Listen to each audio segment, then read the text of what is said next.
दोस्तों सुजलॉन एनर्जी की अगर बात करें तो आज हमने काफ़ी बड़ी गिरावट देखी है। इस गिरावट के पीछे दो बड़ी वजह है जिसको इस वीडियो के माध्यम से हम डिस्कस करेंगे। क्यों इतनी बड़ी गिरावट हुई है और क्या इस गिरावट का हमें फ़ायदा उठाना चाहिए और इस समय इन्वेस्टमेंट करना चाहिए। क्या आने वाले समय में सुजलॉन एनर्जी में हमें बड़ी तेजी आती हुई दिखाई दे सकती है।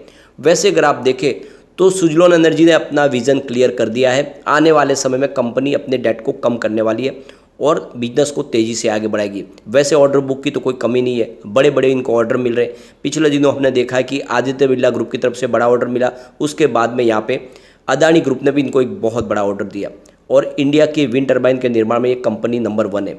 बिजनेस के मामले में कोई कमी नहीं है, लेकिन कंपनी की जो सबसे बड़ी कमी है वो है फंड की कमी। इनके पास पैसे नहीं है और इसीलिए इन्होंने राइट इशू लाया जिसके माध्यम से इनको एक बड़ी रकम मिलने वाली है और उस रकम के में से जो आधी रकम होगी उसका इस्तेमाल पुराने डेट को क्लियर करने में करेंगे और बाकी के पैसे के इस्तेमाल होगा जो नए उनके ऑर्डर के उसको पूरा करने में। तो एक तरह से देखें तो ये राइट इशू जो सक्सेस हो चुका है उसकी वजह से कंपनी को बहुत सारी राहत तो मिलने वाली है, लेकिन स्टॉक की प्राइस तो कम हो रही है, लगातार नीचे जा रहा है। तो ऐसे में क्या किया जाए? तो सबसे पहले अगर हम बाज़ार की बात करें तो बाज़ार में भी आज गिरावट है और ये रीज़न भी है कि हमें सुजलॉन में गिरावट देखने को मिल रही है। कल मुहूर्त ट्रेडिंग में काफ़ी अच्छी तेज़ी हमने देखी, लेकिन उसके बाद में आज प्रॉफिट बुकिंग जारी है। बाज़ार क्लोज होने वाला है, अभी लगभग 6-7 मिनट बाकी है। बीएसई सेंसेक्स फिलहाल 59,508 के आसपास है। 323 पॉइंट की गिरावट है, यानी 0.54%, लगभग आधा प्रतिशत गिर चुका है बाजार। जबकि शुरुआत पॉजिटिव हुई थी, लेकिन उसके बाद में प्रॉफिट बुकिंग हावी हो गई और गिरावट हुई। दूसरी तरफ अगर हम देखें तो निफ्टी एनर्जी में सेंसेक्स से ज़्यादा गिरावट है। 25,760 के स्तर पर 295 पॉइंट की गिरावट है, यानी 1.14% गिरा है निफ्टी एनर्जी। बीएसई सेंसेक्स में आधा प्रतिशत के आसपास गिरावट है, लेकिन निफ्टी एनर्जी में 1% से भी ज़्यादा की गिरावट है और इसी वजह से हमें सुजलॉन में गिरावट देखने को मिल रहा है। एक दूसरा और रीजन है जिसको हम आगे डिस्कस करने वाले हैं। यहाँ पे जो सबसे बड़ी बात है कि अभी फिलहाल सुजलॉन एनर्जी का स्टॉक 8.40 पर है, जहाँ पे 4.55% की बड़ी गिरावट है। वैसे बाजार में जो शुरुआत हुई थी वो इसकी क्लोजिंग प्राइस के आसपास ही हुई थी, यानी 8.80 की क्लोजिंग थी जो कल की, उसी क्लोजिंग से इसने शुरुआत की, लेकिन फिर लगातार पूरे दिन स्टॉक दबाव में रहा। अब यहाँ पे सुजलॉन की परफॉर्मेंस देखें तो 2008 में स्टॉक की प्राइस बहुत ही ज़बरदस्त थी, यानी 390 के आसपास स्टॉक था और काफ़ी शानदार, यानी उस समय देखें तो 400 के आसपास ट्रेड करता है स्टॉक। उसके बाद 2008 के आसपास देखें तो फिर बाद में आप समझते हो कि स्टॉक के अंदर गिरावट शुरू हुई और गिरावट के पीछे वजह भी बनी। एक तो स्प्लिट भी दिया था स्टॉक को और दूसरी तरफ अगर आप देखें तो सबसे बड़ी जो प्रॉब्लम हुई वो हुई 2008 में मार्केट क्रैश कर गया और जैसे ही मार्केट क्रैश कर गया तो स्टॉक बहुत नीचे चला गया और आप देख सकते हो कि 2009 के आसपास स्टॉक 40 तक चला गया था लो में, काफ़ी नीचे आया। लेकिन उसके बाद में अगर आप देखें तो उसमें कुछ रिकवरी भी देखने को मिली हमें। 2009 में फिर से स्टॉक 113 तक चला गया, यानी स्टॉक 40 से रिकवर हुआ, उसमें अच्छी खासी तेज़ी में देखने को मिली। लेकिन उसके बाद में स्टॉक में फिर गिरावट का दौर शुरू हुआ तो स्टॉक बहुत नीचे आया। आप देख सकते हो 2013 में 6 रुपीज़ तक आ गया, काफ़ी नीचे आया।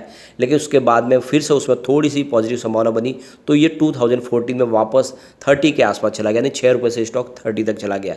काफ़ी अच्छा प्रदर्शन किया, लेकिन उसके बाद में स्टॉक में हमने गिरावट देखी और ये आप देख सकते हो कि 2017 में 15 रुपीज़ के आसपास स्टॉक था और उसके बाद जो गिरावट का दौर जारी हुआ तो ये तो कोविड काल में स्टॉक बिल्कुल 1 रुपीज़ का पेनी स्टॉक बन गया, यानी 2020 में ये 1.70 के आसपास था, तो बड़ी गिरावट हुई। लेकिन उसके बाद जो शानदार तेज़ी बनी तो साल भर के अंदर स्टॉक वापस 13 के आसपास पहुंच गया, जो 1 रुपये का स्टॉक था।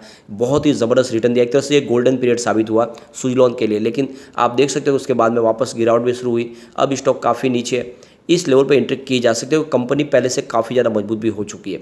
अब यहाँ पे जो गिरावट की दूसरी वजह है वो है यहाँ पे वॉल्यूम में कमी, यानी आज बड़े फंड हाउस ने यहाँ पे बिल्कुल भी इन्वेस्टमेंट नहीं किया है और आप देख सकते हो इसी वजह से यहाँ पे रिटेल इन्वेस्टर ने अपनी बिकवाली की और इसीलिए दबाव में ये नीचे गया। आप देख सकते हो वॉल्यूम को, पिछले 1 महीने पहले इसका 24 का वॉल्यूम था और 1 वीक पहले 39 करोड़ का वॉल्यूम हुआ था और कल 11 करोड़ का वॉल्यूम था। लेकिन आज आप देख सकते हो कि मात्र 6 करोड़ का ही वॉल्यूम हुआ, बहुत ही कम वॉल्यूम।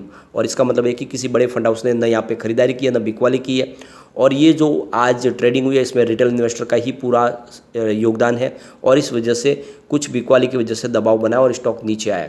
तो यहाँ पे जैसे ही बड़े फंड हाउस फिर से एंट्री करेंगे, खरीदारी शुरू करेंगे तो इसकी प्राइस डेफिनेटली बढ़ेगी, क्योंकि आखिर बड़े फंड हाउस की खरीदारी के दम पे ही प्राइस बढ़ती है। अब यहाँ पे जो राइट इशू तो सक्सेस हो चुका है, कंपनी को 1200 करोड़ रुपये की बड़ी रकम मिलने वाली है। इसमें से लगभग कंपनी आधी रकम अपने डेट को क्लियर करने में लगाएगी। इसके अलावा भी कंपनी ने एक डिसीजन लिया, यहाँ पे कंपनी ने कुछ ऐसी नॉन कोर एसेट को आइडेंटिफाई किया जो उनके काम की नहीं है और जिसको बेच के उस रकम से वो अपने डेट को भी क्लियर कर सकते हैं। यानी आने वाले समय में ये दूसरा स्टेप उठाया जाएगा, क्योंकि पहला स्टेप तो उनका यहाँ पे सक्सेस हो चुका है, राइट इशू बिल्कुल ही सक्सेस है और उनको रकम मिल चुकी है। लेकिन अब जो सेकंड स्टेप होगा वो ये होगा कि कुछ नॉन कोर एसेट, यानी जो ऐसी एसेट जो उनके काम में नहीं आ रही है उसको क्लियर करके, उसको बेच के उससे जो रकम मिलेगी उससे भी डेट को क्लियर किया जाएगा। और जो नवंबर का पहला सप्ताह है, लगभग फर्स्ट वीक के आसपास ही कंपनी अपने रिजल्ट को डिक्लेयर करेगी और रिजल्ट डिक्लेयर होने के बाद में यहाँ पे इस नॉन कोर एसेट को भी बेचा जाएगा। यानी कुल मिला के कंपनी की तरफ से विजन क्लियर है कि जल्द से जल्द कंपनी को पूरी तरह से डेट फ्री करना है। तो यहाँ पे आप देख सकते हो कंपनी ने जो निर्णय लिया वो काफ़ी शानदार है और इस वजह से अगर आप देखें तो कंपनी में भरोसा किया जा सकता है। और सबसे बड़ी बात है कि राइट इशू लाने की जो मुख्य वजह भी यही थी कि कम से कम अपने जो डेट है उसको कम किया जाए। सबसे बड़ी बात है इनका जो पोर्टफोलियो देखें तो 19.44 गीगावाट का पोर्टफोलियो डोमेस्टिक है और 5.96 गीगावाट का इनका आउटसाइड इंडिया के बाहर इनका पोर्टफोलियो और करीब 16 मैन्युफैक्चरिंग इनकी फैसिलिटीज़ है इंडिया के अंदर। तो कामकाज काफ़ी अच्छा है, लगातार अच्छे ऑर्डर भी मिल रहे हैं और अब कंपनी धीरे धीरे अपने कर्ज को भी कम करने की कोशिश करे। यानी कुल मिला के धीरे धीरे कंपनी पटरी पे आ चुकी है।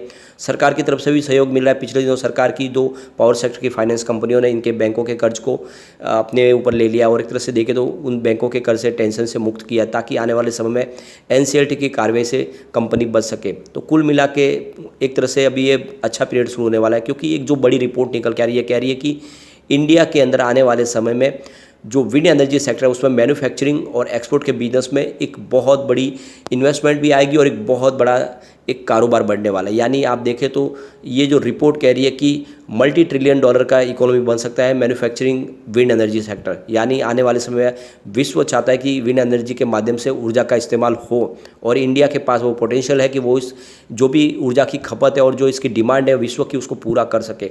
कोविड काल के बाद देखें तो विश्व की बहुत सारी इकोनॉमी बुरी तरह से कोलैप्स कर रही है, काफ़ी ज़्यादा यहाँ पे प्रॉब्लम हो रही है, लेकिन इंडिया की इकोनॉमी काफ़ी ज़्यादा ग्रो कर रही है। पेंडेमिक दौर के बाद में जैसे ही बाहर निकले डिमांड बढ़ने लगी है और इंडिया एक तरह से देखें तो ग्लोबल हब बन रहा है मैन्युफैक्चरिंग के लिए और स्पेशली ग्रीन एनर्जी के सेक्टर में इंडिया की तरफ से काफ़ी संभावना जारी है, निकल के आ रही है। बहुत सारे इन्वेस्टर जो इन्वेस्टमेंट करना चाहते हैं, विश्व के बड़े बड़े देश भी इंडिया में इन्वेस्टमेंट करना चाहते हैं, जॉब क्रिएट्स हो रहे। तो ऐसे में अगर आप देखें आत्मनिर्भर भारत और मेक इन इंडिया वो सक्सेस हो चुके हैं और उसकी वजह से यहाँ पे इन्वेस्टमेंट भी आने लगा है। आप देख सकते हो कि ग्लोबली करीब $440 बिलियन का इन्वेस्टमेंट 2021 के आसपास आया है रिन्यूएबल एनर्जी सेक्टर में इंडिया में और ये इन्वेस्टमेंट लगातार बढ़ रहा है और इसी वजह से आने वाले समय विंड एनर्जी सेक्टर में भी काफ़ी संभावना निकल के आ रही है। आप देखें तो 2021 में रिन्यूएबल एनर्जी सेक्टर में 6% की ग्रोथ देखने को मिल रही है और जिस तरह से ग्रोथ बढ़ रही है उससे एक बात तो समझ में आ रही है कि आने वाले समय में काफ़ी ज़्यादा काम मिलने वाला है सुजलॉन को भी। तो ऐसे में आपको बिना डरे सुजलॉन में निवेश करना चाहिए और इस गिरावट का फायदा उठाना चाहिए। ये प्राइस आपको बाद में देखने को नहीं मिलेगी। आपने देखा होगा इस समय स्टॉक की प्राइस 400 के आसपास थी, गिरते हुए कौड़ियों के भाव में आया, लेकिन जैसे ही यहाँ पे कुछ कंपनी पॉजिटिव करने लगेगी, यानी आप देखें तो रिजल्ट तो बहुत ही शानदार हमने देखा ऑलरेडी जून क्वार्टर का। अगर ऐसा ही रिजल्ट इस बार भी आया तो तेज़ी तो बनेगी ही। तो ऐसे में आपको इसमें इन्वेस्टमेंट करना चाहिए। आप देख सकते हो जून क्वार्टर के आंकड़े काफ़ी शानदार थे, चाहे आप रेवेन्यू देखें या प्रॉफिट दोनों में ही शानदार उछाल था और वैसे ही अगर रिजल्ट इस बार देखने को मिला तो फिर इस प्राइस को बढ़ने से कोई नहीं रोक पाएगा।